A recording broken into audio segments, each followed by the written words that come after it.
Just an easy photo.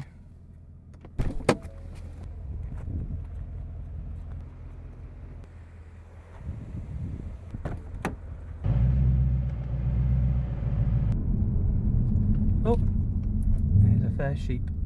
Hello.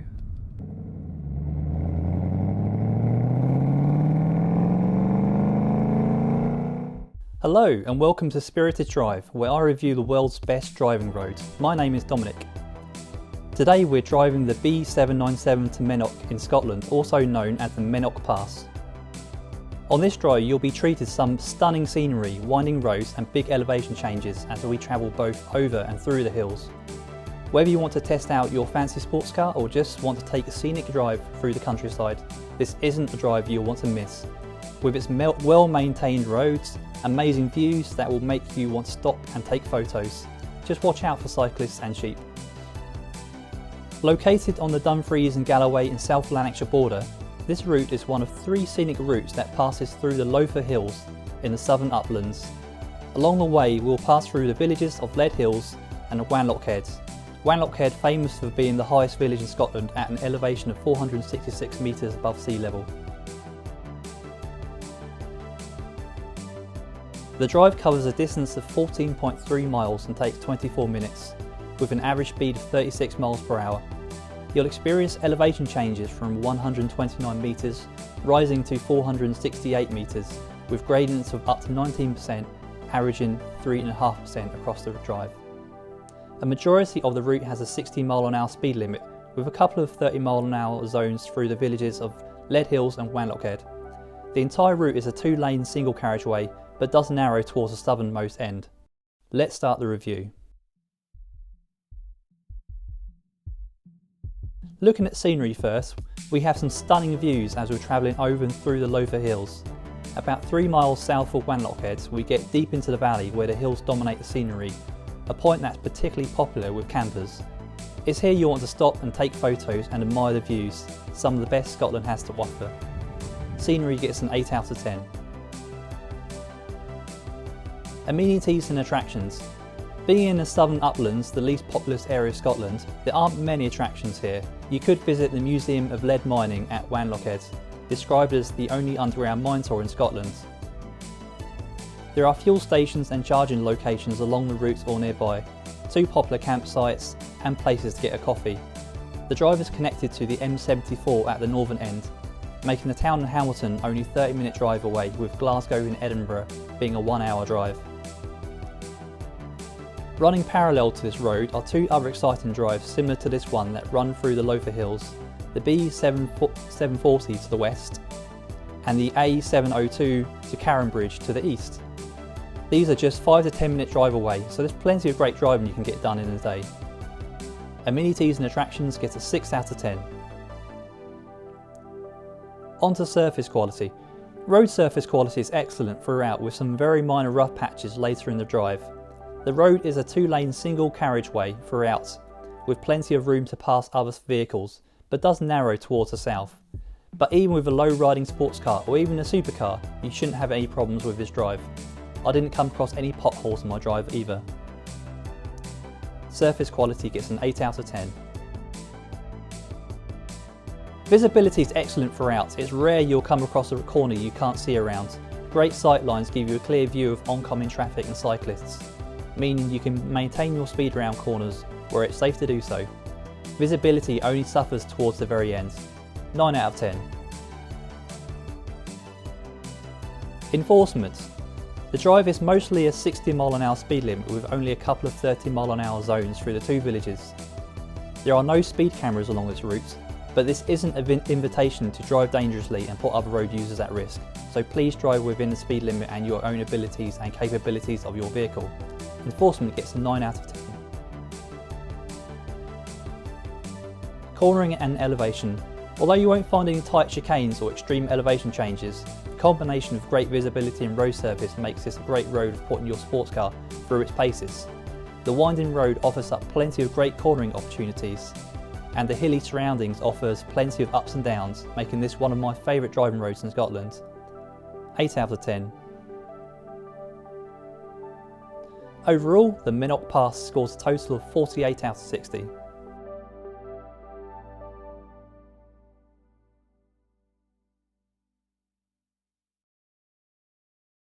Now on to the safety briefing. This is a road that's popular with cyclists, and for good reason given the incredible views, so it gets a cyclist warning, although the excellent visibility should mean they're easy to pass. Along the way you'll also pass 2 cattle grids. This means sheep are free to roam the landscape, including the roads. It's not uncommon to turn a corner and you'll find a flock of sheep just chilling out in the middle of the road. So be careful going around some of the few blind corners on this route. And sheep standing at the side can suddenly jump out onto the road attempting to cross. I've had this happen to me before. This road gets a very strong cattle warning. Although this concludes the review, this is by no means the end of the video. Stick around to see a cinematic film of me driving this route, filmed from multiple camera angles, including from my first person point of view. Alternatively, click the links at the end of the video or in the description for either a front only view or first person only view of the drive if that's what you prefer. Also, don't forget to visit my website at spiriteddrive.club. Spirited Drive is a crowdsourced online database of the world's best driving roads, meaning you can sign up and submit your own drives, or leave your own reviews, upload photos, or even post your own YouTube videos. I'll include a link in the description for this drive. Thank you so much for watching. I'll post more road reviews soon, so please subscribe and like the video if you enjoyed it, or leave a comment if you have any suggestions for driving roads I should check out. Thank you and drive safe.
sheep. Hello.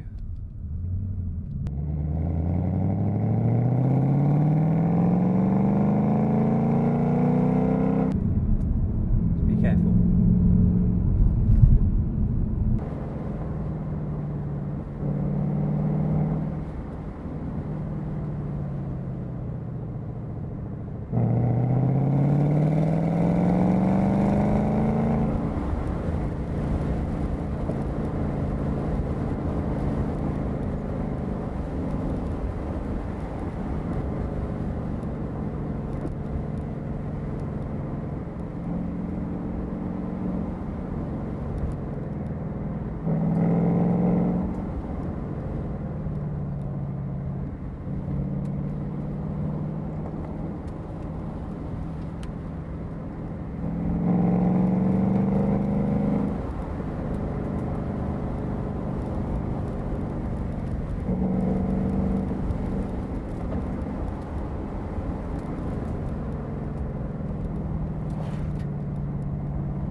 And that's a wrap.